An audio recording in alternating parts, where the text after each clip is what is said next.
আসসালামু আলাইকুম। আজ আমি আপনাদের সাথে শেয়ার করব নকশি পিঠা বা ফুল পিঠার একদম পারফেক্ট রেসিপি। ফুল পিঠা বা নকশি পিঠা অনেকেই বানিয়ে থাকতে পারেন, কিন্তু কিভাবে বানালে এই পিঠাটা একদম মোমের মতো নরম হবে তারই কিছু সিক্রেট টিপস সহ আজকের এই রেসিপিটি শেয়ার করব। আশা করি A to Z এই রেসিপিটি ফলো করলে আপনারা একদম পারফেক্টভাবে ফুল পিঠা বা নকশি পিঠাটি বানাতে পারবেন। প্রথমে প্রয়োজন হবে চালের গুঁড়ার। এখানে 1 কেজি পরিমাণ চালের গুঁড়া নিয়ে নিয়েছি, আর এই চালের গুঁড়ার মধ্যে হাফ কেজি ছিল সেদ্ধ আর হাফ কেজি ছিল আতপ। চালগুলোকে খুব ভালো করে ধুয়ে তারপর 1 ঘন্টার মতন ভিজিয়ে রেখে মেশিনে গুঁড়ি করে নিয়ে এসেছি। তারপর স্বাদ অনুযায়ী লবণ দিয়ে এইভাবে চেপে চেপে বল বানিয়ে নিচ্ছি। বলগুলোকে ফুটন্ত গরম পানিতে দিয়ে দিলেই বলগুলো কিন্তু আর ভাঙবে না। তো একইভাবে কিন্তু চেপে চেপে বল বানিয়ে এই পানির মধ্যে দিয়ে তারপর ঢাকনা দিয়ে ততক্ষণ পর্যন্ত সেদ্ধ করে নেব। ততক্ষণ পর্যন্ত না এই বলগুলো উপর থেকে হলদেটে ভাব এবং পিচ্ছিল ভাব হয়ে আসবে। তো এরকম সেদ্ধ হয়ে আসলে চামচের সাহায্যে নামিয়ে নেব। তারপর বলগুলোকে এভাবে ভেঙে নেব। তারপর পাতিলের মধ্যে চালের গুঁড়ির যে জাউ রয়েছিল তাই এর মধ্যে অল্প অল্প দিয়ে খুব ভালো করে মথে নিতে হবে। আর এইভাবে করে যদি আপনার পিঠাগুলোর কাই করে নেন, সেক্ষেত্রে কিন্তু পিঠাগুলোর ডিজাইন অনেক সুন্দর করে করা যাবে এবং পিঠাগুলো খুব সফট হবে। তো চেষ্টা করবেন যাতে এইভাবে করেই এই পিঠার জন্য কাই করে নিতে।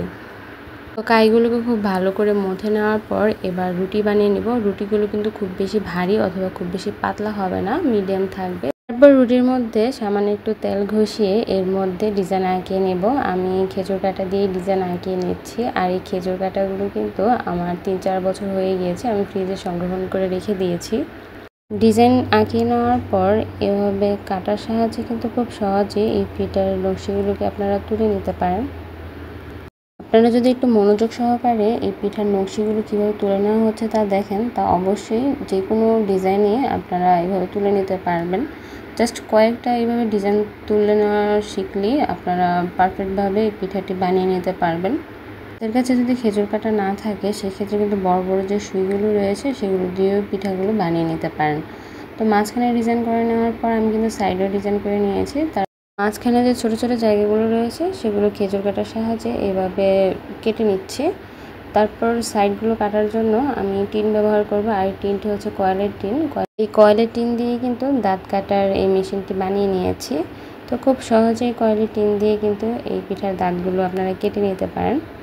আপনারা যদি একদম ডিজাইন নাই করতে পারেন, সেক্ষেত্রে কিন্তু সিম্পল একটি গোল রাউন্ড দিয়ে মাঝখানে জাস্ট একটা দাগ দিয়েও কিন্তু সুন্দর একটি পিঠা বানিয়ে নিতে পারেন। আমি কয়েকটি ডিজাইন আপনাদের সাথে শেয়ার করছি, আশা করি আপনাদের কাছে ভালো লাগবে। তো আপনারা দেখতে থাকুন আমি কিভাবে বানিয়ে নিচ্ছি।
তো এভাবে করেই কিন্তু আমি বাদবাকি পিঠাগুলোকে বিভিন্ন ডিজাইনে বানিয়ে নিয়েছি।